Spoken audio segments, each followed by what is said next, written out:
it reminds me of people that have homes, and I say it all the time, and they fix it up to sell it so that somebody else can enjoy it.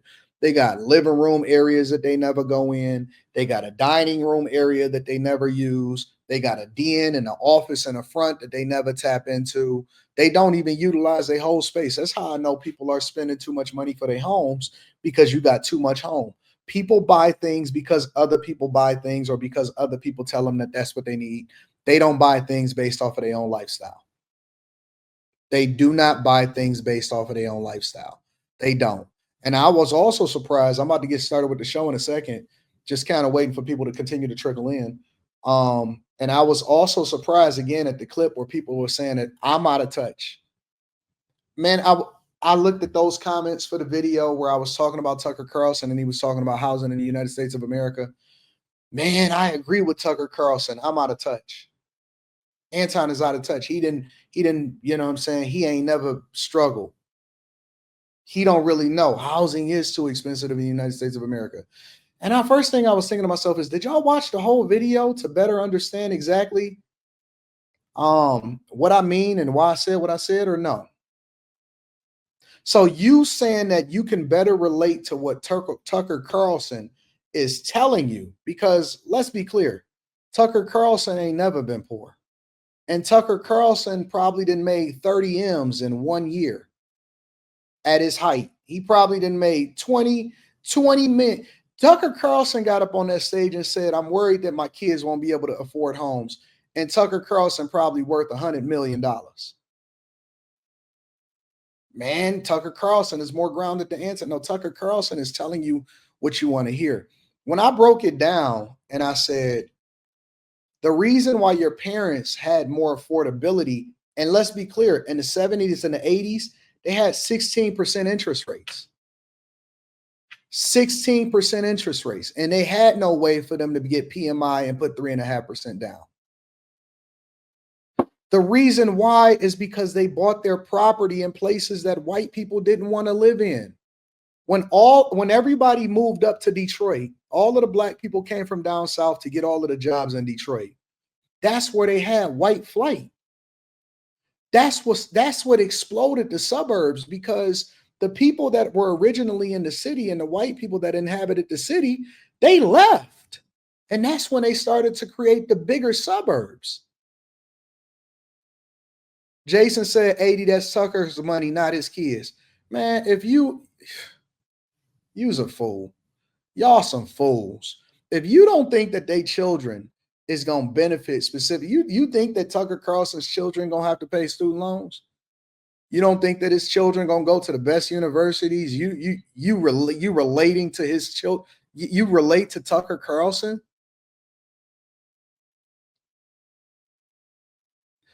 When the families moved up to get these blue collar jobs and these manufacturing jobs, the white people left the city, the black people bought all of the homes in the hood. And they didn't consider it the hood because they had community. They had community. So it was nothing for them to buy a home that was more affordable, because the thing that you look at is trash. When they left the home to you, you said, I don't want this POS, and you got up out of there. My parents bought their home in the inner city of Detroit, and I stayed in that home until I got married, or almost until I got married, a little bit before I got married. We practiced group economics. It was me, my 3 brothers, and I broke it all down on the thing. It was me, my 3 brothers, and my parents, and we would have people come over and stay with us a lot of times when they needed to take care of their kid. We literally practiced the thing back in the 60s, 70s, and the 80s, and the 90s to an extent, almost into the 90s. We practiced what we keep talking about everybody is doing now. They stole that from us. We pioneer it. It's just like hip hop. We pioneer it. We did it because we didn't have no other way to survive. We practiced group economics. We stayed together. We bought our homes in the hood. And that's why things was much more affordable. We had way more wealth, and we had home ownership, and we had greatness. The problem is that somebody told you that you lived in the hood, and then you said, you know what, this is not good enough. I want to be like everybody else. So you got rid of grandma's home, you sold grandma's home, you dogged it, you parked on the lawn, you threw your trash out on the street, you allowed for the drug dealers and the killers tell you that, you know what, no snitching, no snitching, even if you're a civilian. Combine that with the fact that the CIA started to pour drugs into the community in order to continue to reprogram you to think that this is trash, and you felt like it was necessary for you to move out with them so that you can feel like you belong.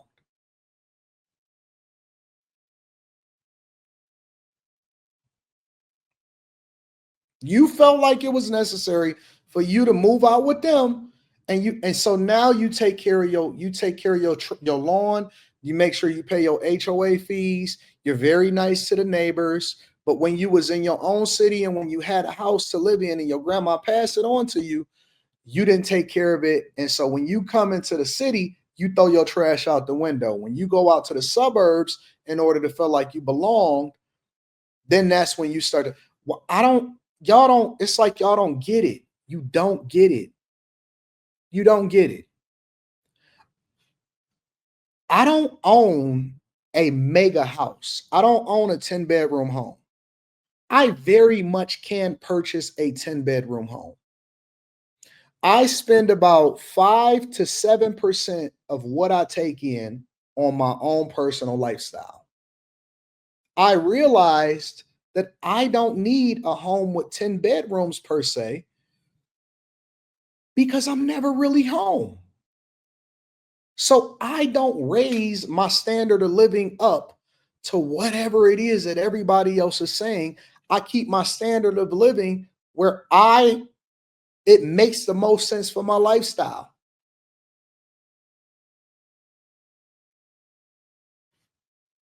Some of y'all,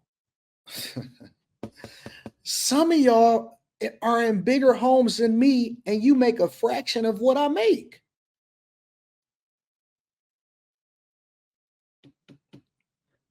You too good to live where I live. You too good. I stayed in my city. They said, "Yo, it costs this amount to live in Miami." I said, I'm good in Detroit. I'm gonna make do with what it is that I got. I'm gonna live the comfortable lifestyle, and I'm gonna stay in the city that I love, and I'm gonna continue to build it up. I don't need what y'all need. I don't need a huge home. It's me, Rita, Leslie. That's it. I may need a bigger driveway, so I'm gonna build a bigger home close to where I'm already at because I like cars. But I don't need a big crib. I'm cool. I'm chilling where I'm at. You're right. Warren Buffett stayed in the same crib because he was never even. I mean, I'm on the road almost every single week. I'm on the road. What do I need a massive home for? Now, that's not to say that I won't one day maybe build a massive home or something like that, build a forever home or whatever. But my point is that we have outsized expectations because we keep on looking at what everybody else is doing instead of paying attention to the history lessons and looking at what it is that's best for us. You think that you need this suburban home and this big old locale and all of this stuff, and that's not what you need. You need a 3-bedroom home because you got one kid or two kids. You need a 3-bedroom home, one bedroom for everybody. If you got one kid and it's just you and your girl, you need a 2-bedroom home. It is a place for you to have shelter and safety and good internet. What is it else that you need? You got one kid and it's you. Why do you need a 4-bedroom home? I don't understand it. Why do you we're overbuying and we're overpaying because that is what we finance it for 30 years at the rate that we think that we can afford. You make bad lifestyle decisions, then you blame the system and you say, "Oh my God, it's because homes is too unaffordable." No, it's because you followed everybody else and you followed the herd and did what it is that everybody else did. I never follow. Whenever I see everybody else doing it, I know it's not for me. Whenever I see everybody else doing it, I know that it's not for me. If I see everybody getting 30-year mortgages, I'll be looking like, what happened in 2008? Nah, I'm good. I'm chilling. I'm chilling. Anton, back in 14, 15, 16. Anton, why you staying in that 2-bedroom little apartment townhouse? You say you a millionaire. Why you ain't spending no money? Because it's free, nigga. My dad is the maintenance guy here. My dad was the maintenance man at the place, and I'm like, I'm chilling. We was staying there for free. Man, you need to go for what? So I can impress you? Why? So I can impress you? Nigga, we stacking and we putting our money up at where it belongs. And it wasn't until my father died that I was like, all right, well, guess it's time to go out here and spend some money then. I'm not about to, I don't care about what no, but I run my own race. And that is why my life is incredible.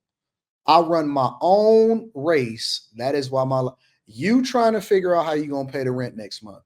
And you sitting there on your Obama phone criticizing me for living for free. Okay. All right. Cool. Meanwhile, we was putting up money and buying homes and buying real estate and putting money inside of the market and just staying focused. Just stay focused. Stay down for 10 years. Run it up until when everybody else slow down, that's when we gonna start running. Because I know that I can capitalize. I went on the site yesterday to the auction. I know the tax auction is coming up August 20th. I'm gonna buy your home.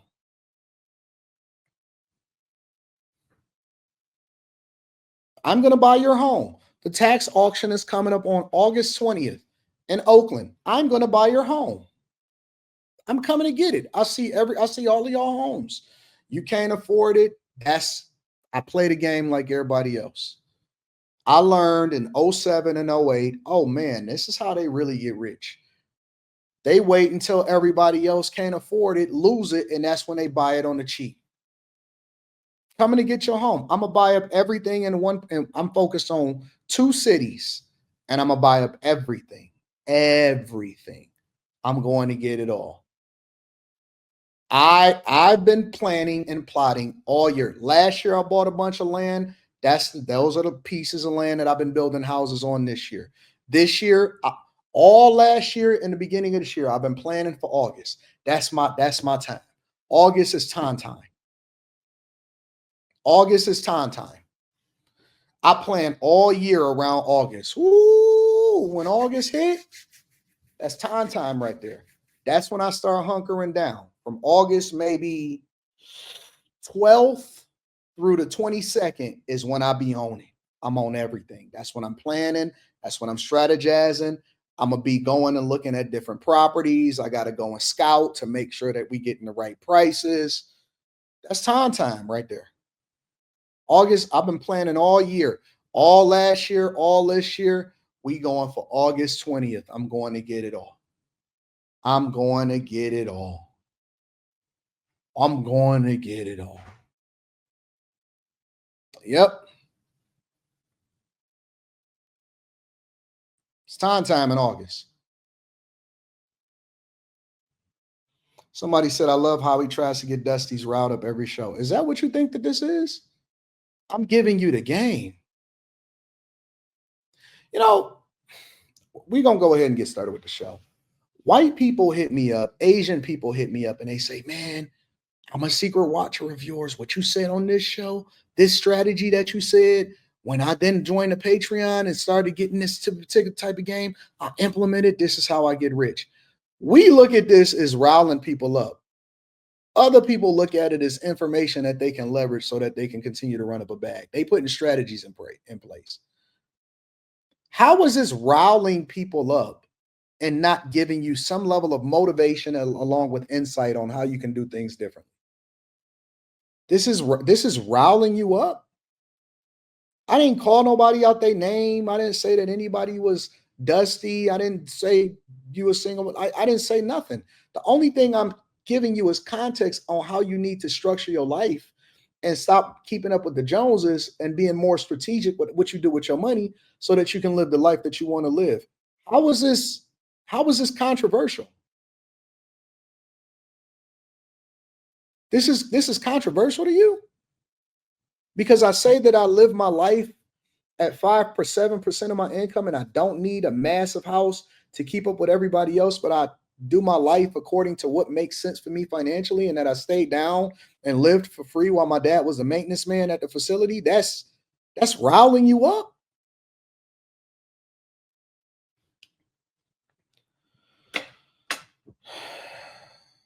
It's really letting them know how unattainable your lifestyle is. How is it unattainable if I'm telling you that I literally stayed down and made the adjustment and that anybody could do it? And all I did was practice group economics, move back in the house with my parents, and minimize my costs so that I can leverage the amount of money that I was making to put it into stuff that was going to pay off long term. How is that unattainable? I'm giving you the blueprint. All right.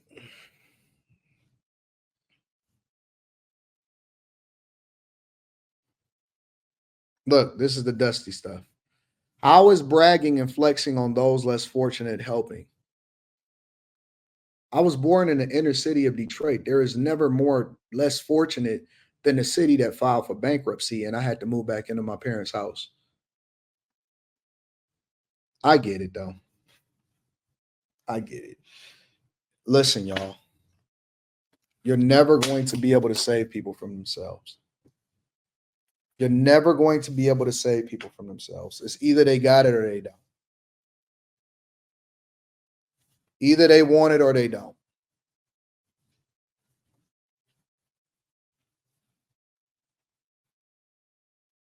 Either they want it or they don't. Just remember this, y'all. For those of you bag chasers that wind up getting rich or being incredibly successful, Jesus said that the poor will always be among us. And it's not because of their circumstances, it's going to be because of their choices.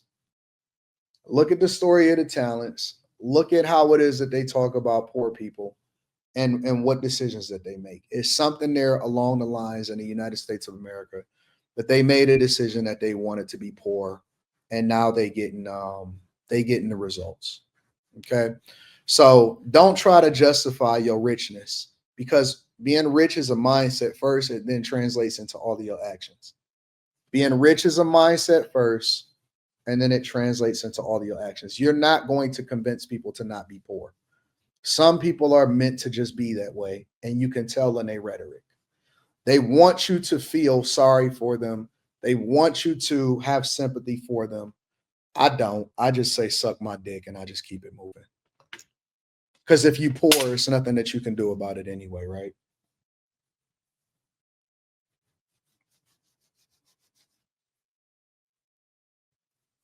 If it's poor, somebody say, Anton, you're not a Christian. That's cool. If it's poor, it's nothing you can do about it anyway. I just say suck my dick and I just keep moving. I don't worry about it. What you gonna do? Now what? The people that get it, and the people that don't. We're not gonna try to convince people or nothing. When you get off this show from watching it on your phone, you got to make sure that your house don't get stolen. Anton, they can't steal a house. They can if you living in your car. They can if you living in your car. That's why I don't hang around poor people with poor mindsets. Again, poverty is a mindset. I don't hang around poor people because they will drag you down. They will drag you. You got to hang around people that is going in the direction that you're going in, and that's why we got the bag chasers. You got to let them poor people hang out with poor people. Let them go and wash themselves up in the park. I'm looking at the Bellagio fountain. I'm waiting on somebody to dive in it so that they can get some change. Let them be amongst each other. Let them be amongst each other. It's a poverty mindset. It just is what it is.